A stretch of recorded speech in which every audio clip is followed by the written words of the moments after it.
Bonjour et bienvenue au Café des Luttes sur le site du Forum social de la Fête de l'Humanité. J'ai le plaisir d'accueillir Christian Matorel, qui est le secrétaire de la CGT FAP, et Agnès Cittadini. Vous êtes avocate et vous avez plaidé notamment pour la CGT au procès France Télécom, qui s'est tenu pendant 2 mois et demi, de mai à juillet 2019, et où 7 anciens dirigeants ont dû répondre de harcèlement moral ou de complicité. Parmi eux, l'ancien PDG Didier Lombard, l'ancien directeur exécutif Louis-Pierre Vénès et l'ancien DRH Olivier Barbereau. Un procès historique à bien des points de vue qui a permis de radiographier les pratiques managériales apposées à France Télécom, mais aussi dans bien d'autres entreprises privées et publiques au nom de la rentabilité.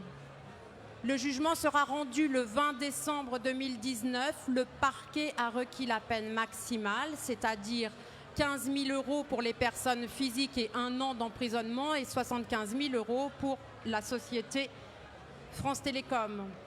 C'est bien peu au regard de tant de vies broyées parce que, je le rappelle, les réorganisations à France Télécom menées tambour battant à partir de 2006 et qui prévoyaient 22 000 départs sur 3 ans, par la porte ou par la fenêtre, pour reprendre l'expression malheureuse de Didier Lombard, ont probablement mené au suicide d'une 60aine de personnes entre 2006 et 2009. Si tous les salariés fonctionnaires, pour la plupart, ne succombaient pas à la mode des suicides, pour reprendre là encore l'expression malheureuse de Didier Lombard, un certain nombre ont été touchés par une politique d'entreprise visant à créer un climat professionnel anxiogène à coup de réorganisation et de mutations forcées. Assister aux audiences de France Télécom, je dois dire, a été proprement édifiant. Et si j'avais été un professeur de management, je l'aurais conseillé à tous mes élèves parce que c'est peut-être le premier enseignement que l'on peut tirer.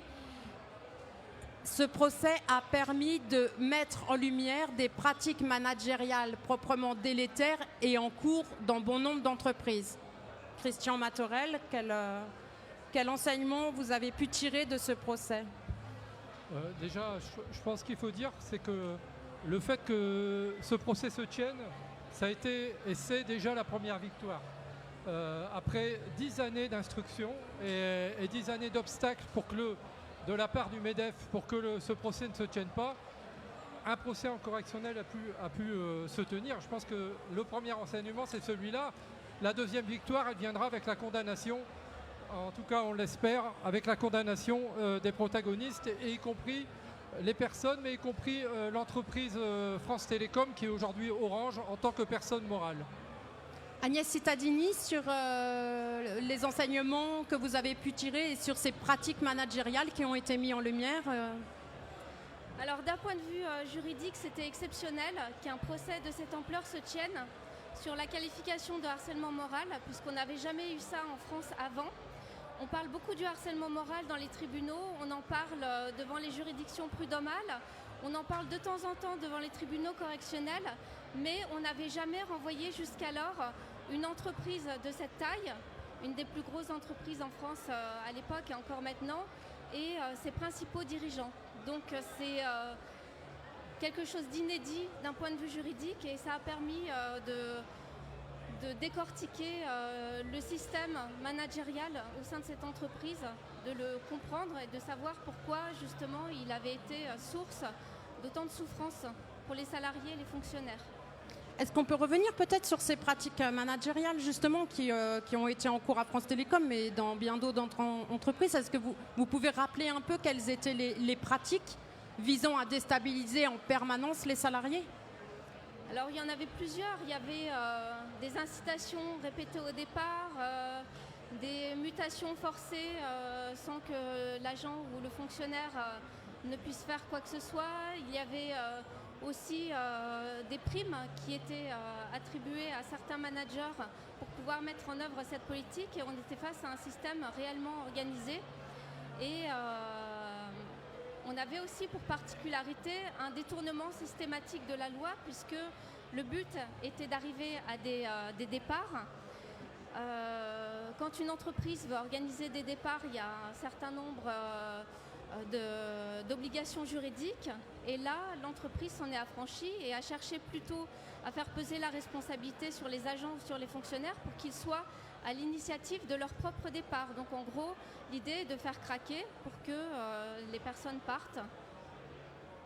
Oui, il y a eu des témoignages proprement édifiants sur des fonctionnaires qui étaient mutés à l'autre bout de la France, ou alors qui se retrouvaient placardisés, ou alors qui changeaient totalement de métier, qui de coup se retrouvaient en grosse difficulté. Enfin, c'était Absolument. Donc des changements de métier sans formation, des surcharges de travail et toujours des situations de travail avec une grande souffrance où les agents sont placés dans des situations où ils ont bien du mal à pouvoir trouver les ressources pour réagir et se défendre face à une grosse machine qui a été mise en place. Ce procès aussi, pour moi, c'est peut-être aussi le procès de la novlangue managériale, parce que aussi bien à France Télécom que dans bon nombre d'entreprises, on a pu se rendre compte lors de ces audiences à quel point le langage qui était utilisé était totalement désincarné. Je donne quelques exemples. On parlait d'implémenter le réflexe managérial, d'optimisation des ressources. Les cadres étaient évalués sur leur capacité à challenger les décisions. L'objectif était de doper la fluidité. Enfin, on arrivait à un langage qui était à ce point désincarné qu'il autorisait tous les excès. Et ça, c'est un grand classique aussi dans les entreprises, non ? Oui. On parlait clairement pas la même langue. Et c'est vrai que quand on cherchait à interroger les prévenus sur l'aspect humain, sur la souffrance humaine, sur les conditions de travail, on avait des réponses en chiffres, des réponses économiques. On revenait toujours à l'aspect économique. Et parfois, le but, je pense, affiché de ces réponses était de perdre totalement le tribunal avec des considérations économiques pour oublier la question et puis tenter de masquer les décisions derrière des aspects économiques ou managériaux qui seraient dans l'intérêt de l'entreprise. Et très clairement, on avait deux parties qui ne parlaient pas le même langage. Christian Matorel, à ton avis, est-ce que d'autres France Télécom sont possibles aujourd'hui ? Déjà, à France Télécom, même si les choses se sont améliorées pendant quelques années, les enquêtes aujourd'hui montrent qu'on a à nouveau, avec des nouvelles organisations du travail, l'utilisation du numérique, une nouvelle tendance à un retour, à une nouvelle pression sur les objectifs financiers, et avec une souffrance qu'on voit réapparaître, notamment dans toutes les entreprises, dans tous les métiers qui sont confrontés aux clients, comme on dit, ou à forte valeur ajoutée. Mais d'autres France Télécom peuvent apparaître. Moi, je dirais plutôt que d'autres France Télécom sont en cours. Et je pense que ce procès, il doit aussi servir à justement montrer la condamnation, de montrer qu'on ne peut plus, en toute impunité, traiter par le mépris à ce point, ni par le mépris tout court d'ailleurs, les salariés au nom d'objectifs financiers. Rien ne justifie qu'on puisse perdre sa vie à la gagner. Pour ce qu'on a vu dans le procès, pour les dirigeants, la finalité financière le justifiait, et c'est ça qui est inacceptable, c'est ça qui doit être condamné. Mais oui, d'autres France Télécom sont en cours. Je ne sais pas, il y a une émission cette semaine sur Envoyé spécial concernant la Poste qui très clairement a montré que d'autres France Télécom sont en cours, et même dans d'autres entreprises, on le sait. Et il y a une urgence à ce que vraiment on puisse arrêter ce système et qu'on revienne à un fonctionnement où on respecte les salariés. Après, la question, c'est, il y a le procès, et il y a les luttes, parce que si les choses se sont arrêtées, c'est aussi parce qu'il y a eu une mobilisation importante du personnel, l'ouverture de négociations imposées à l'entreprise qui a permis, par exemple, l'arrêt des mobilités forcées, un accord sur l'équilibre vie privée, vie professionnelle. Donc voilà, il y a eu des choses, il n'y a pas de fatalisme à avoir. Il y a simplement, ce que je veux dire, c'est qu'il y a les entreprises, à France Télécom, il y avait des organisations syndicales, on a vu la catastrophe. Imaginons la situation dans les entreprises où il n'y a pas d'organisation syndicale, où il n'y a pas la CGT. Et il me semble que ça doit être aussi un appel à la syndicalisation, à ne pas rester seul face à la souffrance, mais plutôt face à la souffrance, s'unir et lutter ensemble. Qu'est-ce que le jugement pourrait changer, selon vous, Agnès, Alors, ce serait dans les pratiques d'entreprise? Alors, dans les pratiques d'entreprise, après, un jugement, ça rentre un peu dans le corpus juridique, c'est-à-dire que ça fait jurisprudence. Et c'est toujours extrêmement intéressant et important d'avoir des décisions de justice qui appliquent les lois et qui nous expliquent comment la loi s'applique. Puisque le harcèlement moral, c'est une définition juridique qui est relativement large, qui vit beaucoup avec les décisions de justice, parce qu'on a dans chaque décision des précisions sur la manière dont la loi s'applique, on a des précisions sur sa définition.